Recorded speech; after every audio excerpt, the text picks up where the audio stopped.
Que ressaca, que ressaca. Só isso para mim explica Juventude 2, Corinthians 1, nessa noite fria no Alfredo Jaconi. Vamos falar rapidamente, aqui é o pós-jogo rápido aí do N7, sobre essa derrota do Corinthians contra o Juventude, o vice-lanterna do Campeonato Brasileiro, onde o Corinthians, que acabou de vir de uma classificação contra o seu maior rival pela Copa do Brasil, parece que só o corpo dos jogadores entrou em campo, ou entraram em campo, e a alma ou as almas ficaram pro lado de fora, porque só isso explica esse jogo horrível que o Corinthians fez hoje contra o Juventude.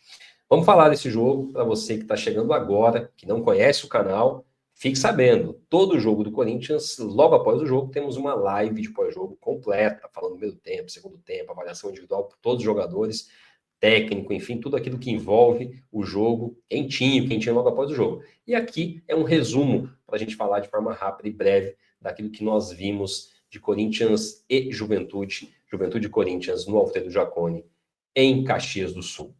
Bom, vamos lá, falar um pouquinho da escalação primeiro desse jogo, para a gente poder avaliar como que o Dorival Júnior escolheu os jogadores que entraram em campo, lembrando que tanto o Memphis Depay como o Carrillo estavam desfalcando o time por conta de lesão. O Memphis deve ficar aí aproximadamente 2 meses fora, teve uma lesão muscular, e o Carrillo um rompimento de ligamentos que deve voltar, não sei se volta esse ano ainda, talvez só no ano que vem, vai desfalcar muito o Corinthians nessa reta final aí do ano de 2025. Então, dos jogadores que nós tínhamos à disposição, o Dorival entrou com o Hugo Souza no gol, importante, com Matheus Bidu e Mateuzinho nas laterais, a nossa dupla de zaga titular, que vem se firmando aí com o Dorival Júnior, com Gustavo Henrique e André Ramalho, um trio de volantes com Martins, Ranielli e Bidon, e o nosso trio de ataque, formado por Rodrigo Garro, o nosso camisa 10 que veste a 8, Thales Magno e Yuri Alberto. Este foi o time que o Corinthians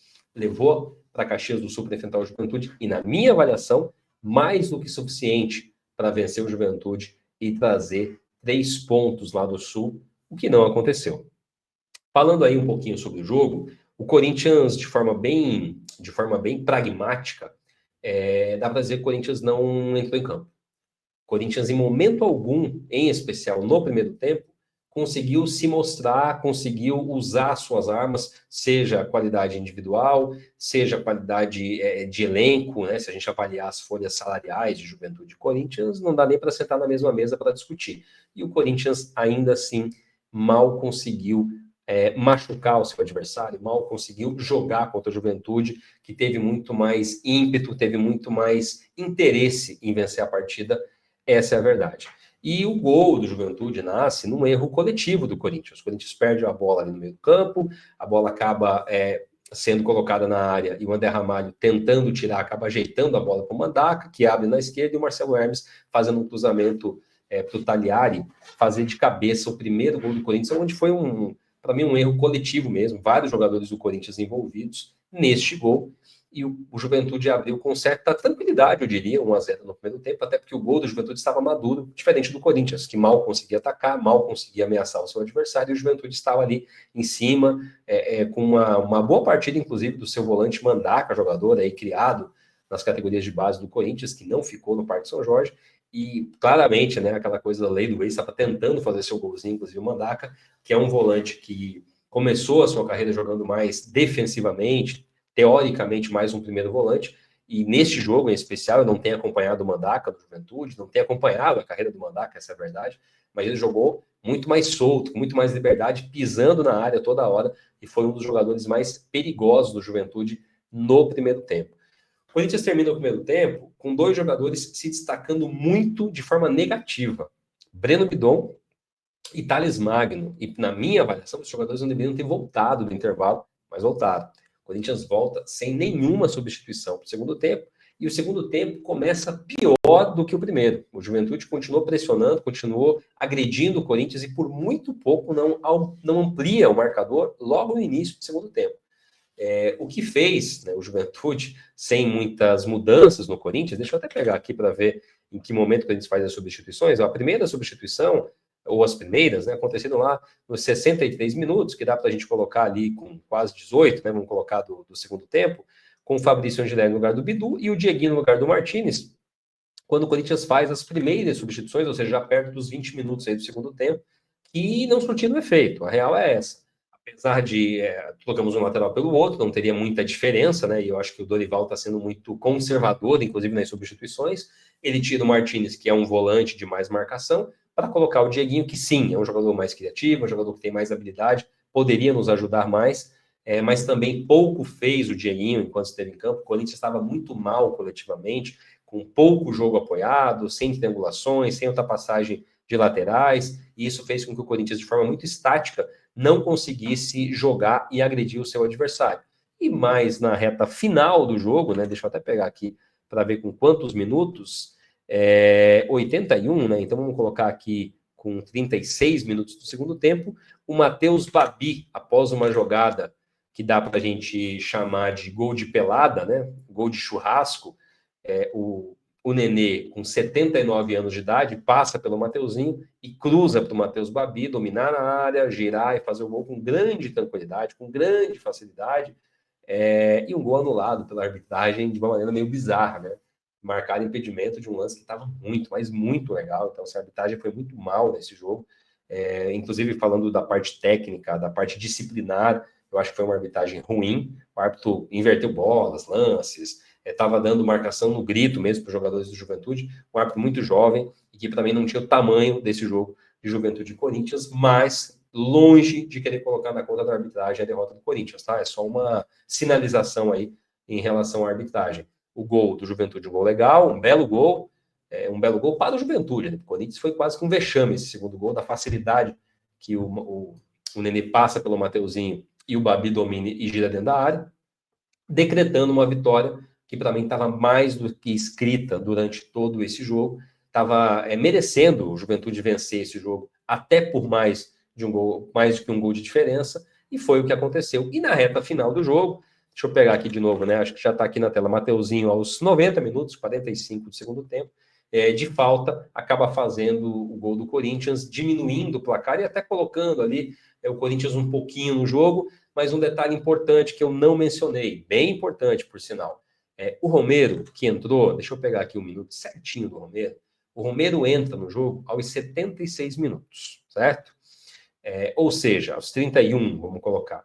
E aí eu vou abrir aqui o Romero, os dados do Romero no SofaScore, para mostrar o seguinte: o Romero jogou 9 minutos, 0 gols, 0 assistências, 0, 0, 0, 0, 0, 0, 0, 0. O Romero não tem um toque na bola. Peraí, deixa eu ver aqui. Eu abri o Romero e ele abriu o Thales Magno. Por quê? Ah, tá aqui. O substituto do Thales Magno. Estava só confirmando aqui, ver se não tinha feito algo errado. Mas não, tá certo. É porque ele entra para ser do Thales Magno. O Romero não tem um toque na bola. O Romero não tocou na bola nos 9 minutos, mas o Romero conseguiu ser expulso. O Romero conseguiu ser expulso sem tocar na bola. O Romero que faz um ano de 2025 tão ruim, que não consegue, ajudou muito em 2023, ajudou muito em 2024, inclusive 2024 o ano que ele mais fez gols com a camisa do Corinthians, mas em 2025 tem um ano muito ruim, perdeu titularidade, que nunca foi titular, mas o pouco que teve oportunidade de ser titular não conseguiu se manter, não consegue hoje ser um reserva imediato, e quando entra num jogo como esse, que poderia ajudar, em 9 minutos o Romero é expulso sem tocar na bola. O Romero, que é um cara que tanto já externou o seu corintianismo, quanto representa o Corinthians, quanto conhece o Corinthians, não pode dar um mole desse e ser expulso, prejudicando o Corinthians na reta final do jogo, que ele poderia, sim, daqui a pouco, ter sido importante aí na busca de um empate, se tivesse em campo e tivesse ajudado o Corinthians até o último minuto. Então, assim, o Romero deu muito mole. O torcedor que já está de saco cheio do Romero, que não quer mais o Romero, é um prato cheio para não querer mais. E para mim, na minha opinião, já deu para o Romero. Tem que, final do ano, encerra o contrato, não se renova mais. O Romero segue a vida dele. O Corinthians, nós seguimos a nossa vida. Obrigado, Romero, por tudo. Você foi um cara importante na história do Corinthians, mas não dá mais. Está sendo constrangedor essa reta final de contato do Romero no Corinthians, tá? Então, é importante destacar isso, porque o Romero, com toda a experiência, ele não pode ser expulso da maneira idiota que foi nesse lance, prejudicando o Corinthians na reta final de um jogo que até com toda a dificuldade, com tudo que eu falei aqui de um jogo ruim, que o Juventude mereceu vencer e tal, mas futebol é assim. Tanto que o Mateuzinho faz um gol ali de falta no final do jogo, e nos acréscimos, se tivesse ali 11-11, nós poderíamos ter pressionado um pouco para tentar sair com essa vitória, o que não aconteceu. E aí o Guinegão já entra também nos acréscimos, sem muito, já é mais um lance de desespero do Dorival, não tem muito o que fazer, e o Corinthians termina o jogo mesmo derrotado por 2-1 no Alfredo Jaconi, o que deixa, né, se a gente olhar para a classificação, vou colocar rapidamente a classificação aqui na tela, o Corinthians na 13ª posição, com 19 jogos, ou seja, cumpriu já todos os jogos do primeiro turno, e apenas 22 pontos. Por que isso é preocupante? Porque tanto o Santos, que tem um jogo a menos, quanto o Grêmio, que tem um jogo a menos, podem, se vencerem os seus jogos, passarem o Corinthians. E isso jogaria o Corinthians para a 15ª posição, 2 posições abaixo aí, né, ou melhor, acima da zona de rebaixamento. E um detalhe, o Vasco, que tem 2 jogos a menos, que eu não acho que vai vencer os 2 jogos, mas se vencesse, ele chega aos mesmos 22 pontos que o Corinthians. Então, é muito preocupante essa fotografia atual. Também disse na nossa live de pós-jogo, e repetindo agora aqui no pós-jogo rápido, que eu, a princípio, não me preocupo com isso. Eu acho que o Corinthians tem time para rapidamente se distanciar dessa zona de classificação. É só focar no campeonato, é só dar a devida importância para o campeonato, tudo o que não aconteceu no jogo de hoje.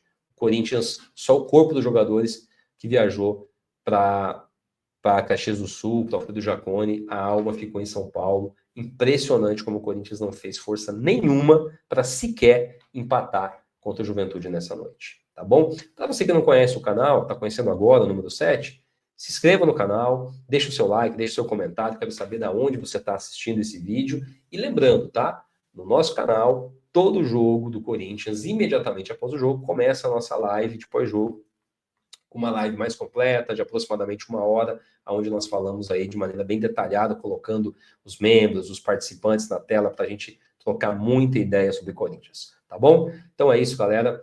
Obrigado, fiquem com Deus, é nóis. E vai, Corinthians. Fui!